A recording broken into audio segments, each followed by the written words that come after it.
I'm attempting to complete every single GameCube game, and I'm using a random number generator to pick the next game. Last episode, we survived a zombie invasion with the wonderful Leon Kennedy in Resident Evil 4. And in this episode, we're getting behind the wheel of a NASCAR and playing NASCAR Thunder 2003. NASCAR Thunder 2003 was released on September 19th, 2002, and was developed by Budcat Creations and published by EA. This game was brutal using a created driver because our stats were miles below the other racers, and after about 10 races, I honestly had enough of this one. Before we get started, make sure to like this video because it helps out the channel, and subscribe if you're new, so you don't miss any of the future games. Without further ado, this is my experience with NASCAR Thunder 2003. In NASCAR Thunder 2003, we're going to accomplish two things to consider this one complete. First, we're going to go through one season of career as a driver, and we're also going to have to win at least one race. We're going to do the shortest amount of races in this game at 12 races. We're going to play on rookie difficulty, and we're going to only do 5% of what the race actually would be. And last, we're going to have both damage and yellow flags on. When starting a new career, we can design our car and the way we want it to look. For 2002, this had quite a bit of options when it came to design.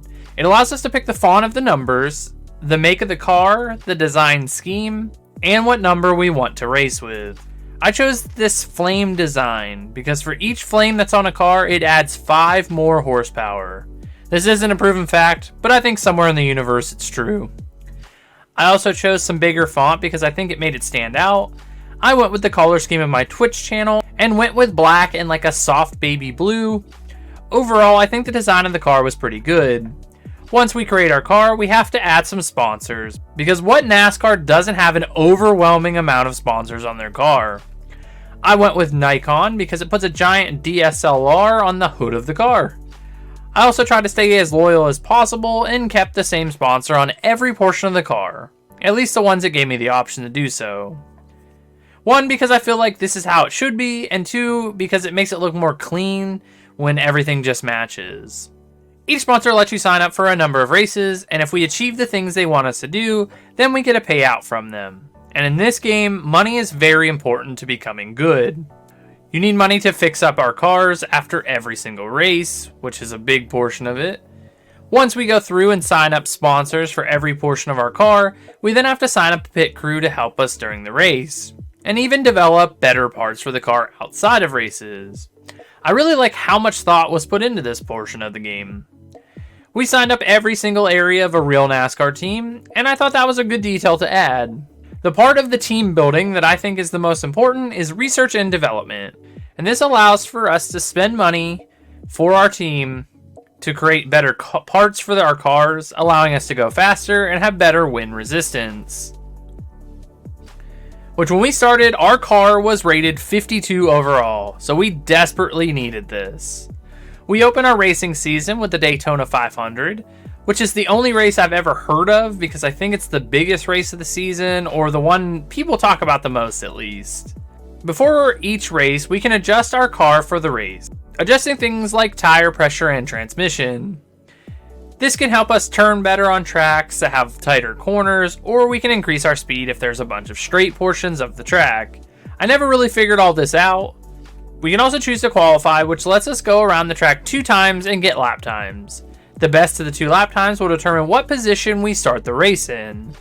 After doing our 2 laps, we qualified in 19th position, which, considering our car stats, isn't all that bad. Now on to the real race. When starting the race, we get this little cinematic that shows all the cars, and then it transitions into our car, and we begin racing. When a race starts, we're already moving, so we're not starting at a standstill or anything. We're already going over 100 miles per hour, and we just kind of go. So now let's talk about how this game plays. The game is very simple. We hold down the gas to go, and we try to get ahead of the racers in front of us. We can hit the brake going around corners when we need to, so that we don't wreck the car. And then if we follow other cars close enough, we can get a draft, which allows for us to get a bit of a speed boost because we have less air hitting our car. This could be used to pass the racer in front of us if we time it correctly. I was not a good driver at this game, but you'll see that as we go through our season. But that's pretty much the basics of the game. During the race, we can see yellow flags come out, which means there are a crash or a car broke down. Something that causes the drivers to have to slow down until it's cleaned up. Usually this is some sort of wreck in this game, but sometimes cars will run out of gas or just break, and we go into a yellow flag. When this happens, the game will give you the option to pit. This can both hurt and help you depending on when it happens in the race. When we pit, we can attempt to fix damage to our car, fill our gas tank, and change worn down tires. All of these will affect the performance of our car, and if we run out of gas, then we're done racing, and that's it for us. The race is over. So it's probably the most important thing to pay attention to when racing. When entering the pits, if you go into them too quickly, we will get penalties, and this will add time before we're allowed to leave the pits. So it's important to not go flying into the pits when you go in. Now it's all on the pit crew to get the car done and get us back on the track. This is when it's important to have a crew that is a higher level overall, because it will help with our time. We don't have a bad team right now, so our pit stops are never longer than like 20 seconds. But I think this one was about 18, so not too bad. Once we finish up here, we head back to the track, and we eventually get a restart where we can race again. I think this covers everything you need to know about the game itself, so now let's go over the races and how we did. In the Daytona 500, we were able to finish the race in 18th place. Not the greatest, but for our first race, I think this was actually a decent finish. I was learning the game and our car wasn't great. At the end of each race, we get money from our sponsors, what position we finish in the race, our prestige, which I'm assuming is our name maybe, and happiness bonus, which I think ties into winning consecutive races or just our team being happy in general with our results. We ended up getting $612,000 for this race. This feels like a lot, but it really isn't. Our next race is the MBNA America 500 at the Atlanta Motor Speedway. This track is basically the same as the Daytona 500 one, but is a little more oval in shape. So it's a lot of just turning to the left for most of the race and gunning it on the straightaways. On the 9th lap, we get into this massive wreck with a bunch of cars, and I found out that when wrecking, we can fix some stuff on our car on the fly so it doesn't just stop and that we can't finish the race. But it only fixes it enough to keep driving. Keep this in mind though, because a lot of times this works in our favor.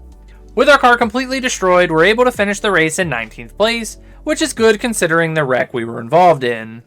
I'll take this one, but it's going to cost us a lot of money to fix the car.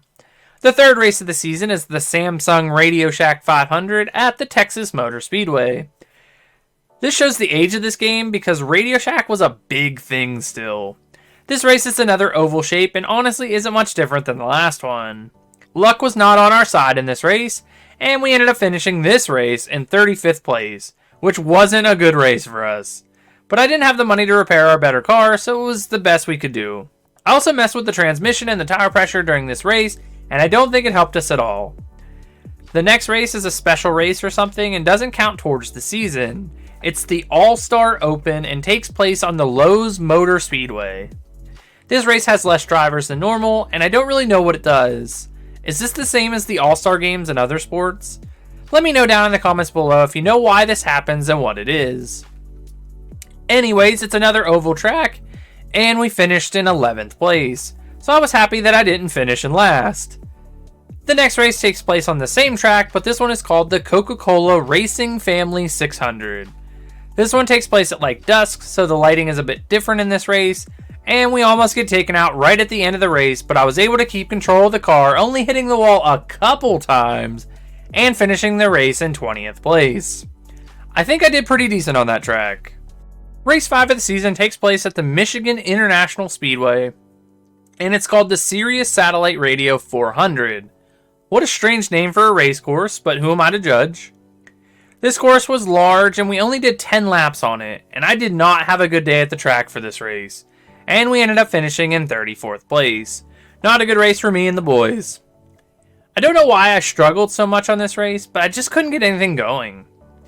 The next race is the Pennsylvania 500 and takes place at Pocono Raceway. This was another larger track, and we only did 10 laps again, but the track is pretty simple.